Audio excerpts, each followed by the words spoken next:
Bonjour, bienvenue à la recette de mars 2015. Donc ce soir, j'ai toujours pas trouvé c'était quoi le nom exact de ce que je fais, mais en tout cas c'est une inspiration mexicaine et c'est végétalien. Ce que je vous propose, ça peut être adapté. Si vous trouvez pas le fromage d'Alia, vous pouvez prendre du fromage râpé normal, ça va faire la job aussi. Et on va y aller avec la recette. Je vais présenter les ingrédients à mesure. Donc on commence par préchauffer le four à 350 degrés Fahrenheit, pas Celsius. Et on va répartir sur des plaques de cuisson des tortillas de maïs parce que c'est sans gluten. Et la marque Mexi en particulier a fait très attention à ce que son produit soit sans gluten. Et on va mettre dessus notre fromage ou notre faux fromage. On n'en met pas trop parce que personnellement je trouve que ça écœure quand il y en a trop épais. Et c'est le Dahlia à saveur de cheddar.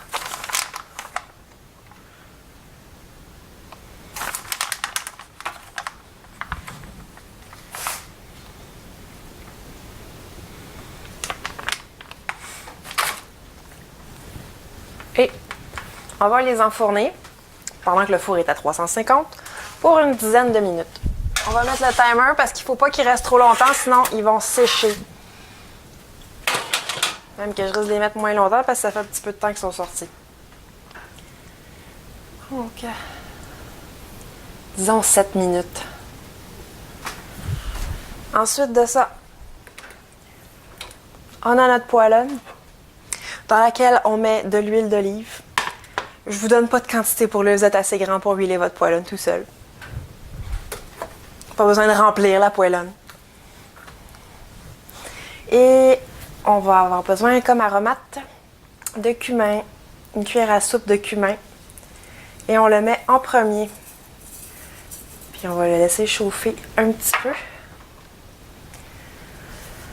Donc, le temps qu'il devienne aromatique, je vais vous parler du reste des ingrédients. Donc, c'est une recette qui est quand même facile à customiser. Là. Je vous propose ces saveurs-là, mais ça peut être vraiment adapté à d'autres choses. Voici les ingrédients. Une gousse d'ail hachée. De l'oignon haché. J'ai pris un oignon rouge, ça peut être n'importe quelle couleur d'oignon. Ça peut être un petit moyen oignon, là. Bon, allez-y ce que vous avez. Si vous aimez ça, il y a un oignon qui s'aille gros, on s'en fout. Le chipotle qui est haché. Donc, ça se vend en petites cannes. Et ça, c'est piquant et c'est fumé. Parce que c'est des jalapenos fumés. Si vous n'aimez pas le piquant, vous pouvez prendre du paprika fumé. Si vous n'aimez pas le fumé, vous êtes bizarre. On a besoin de haricots. Ça, c'est des haricots pinto. Et là, le cumin commence à frétiller et à sentir bon. Donc, on va mettre l'ail.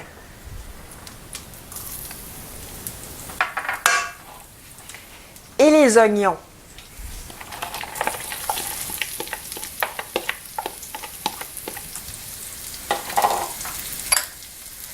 Et on va laisser fondre l'oignon, c'est-à-dire qu'on attend qu'il devienne transparent.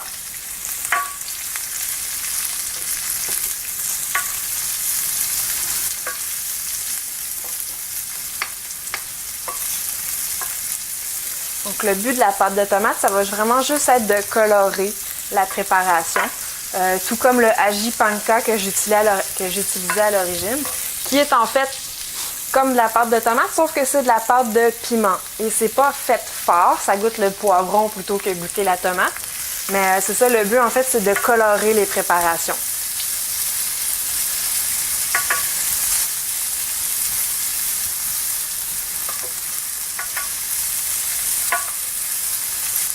C'est quelque chose qui se prépare assez vite.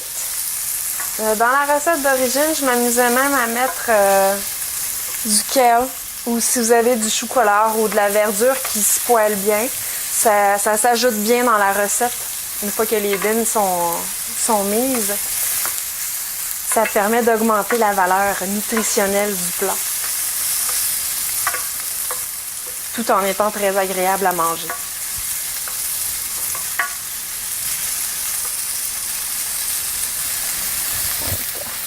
Les enchiladas sont Les tortillas sont prêts. Je sais jamais comment appeler ça, si c'est enchilada ou si c'est fajita. Et finalement, je ne sais pas. Puis le format de vidéo a changé parce que Jay trouve ça plate, les slideshows de photos. Fait qu'on essaye un vidéo live. Et là, on voit les tortillas, ils ont ramolli et le fromage a fondu. On retourne à nos oignons, qui sont pas mal proches de ce qu'on veut.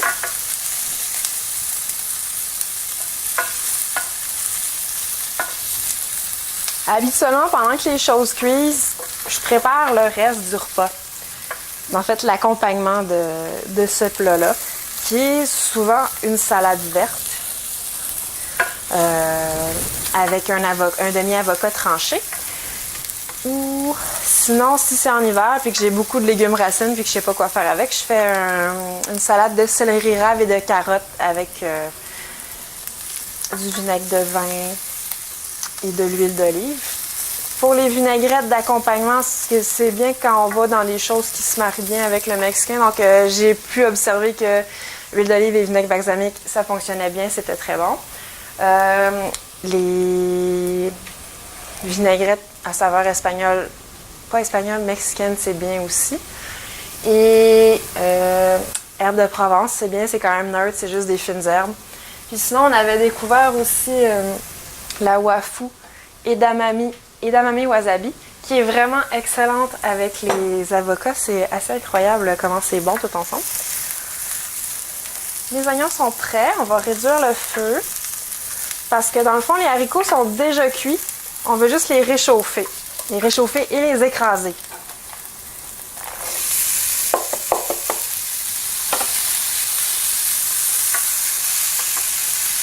D'où l'intérêt qu'ils soient bien cuits.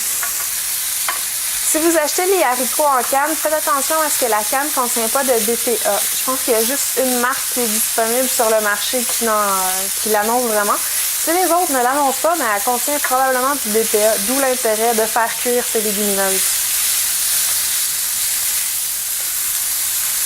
Et là, c'est aussi le moment où est-ce qu'on va ajouter pâte de tomate, chipotelée et le jus de citron. Je vais juste enlever les pépins.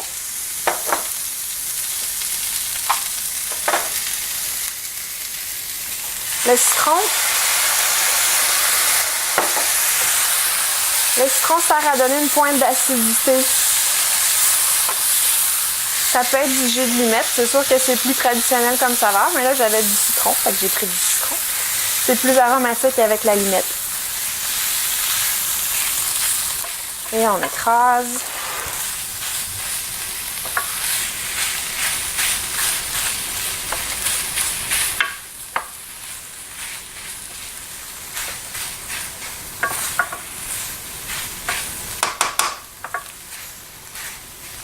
Ça peut bien sûr se faire avec des tortillas qui ne sont pas sans gluten ou des tortillas de blé plutôt que de maïs, il n'y a pas de problème. Puis ça se met très bien dans des poivrons.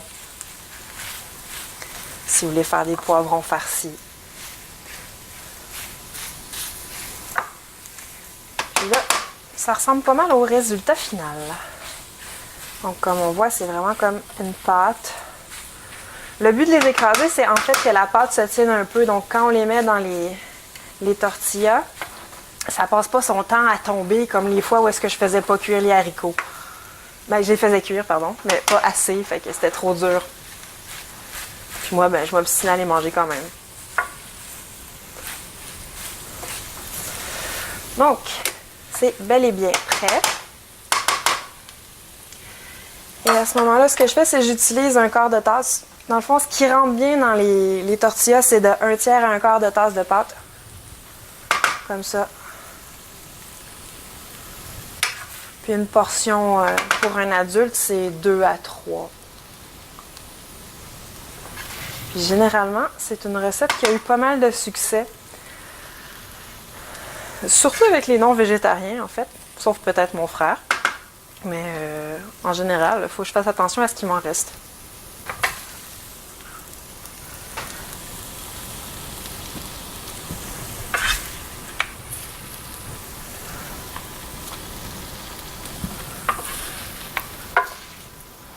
Donc ça sent très bon.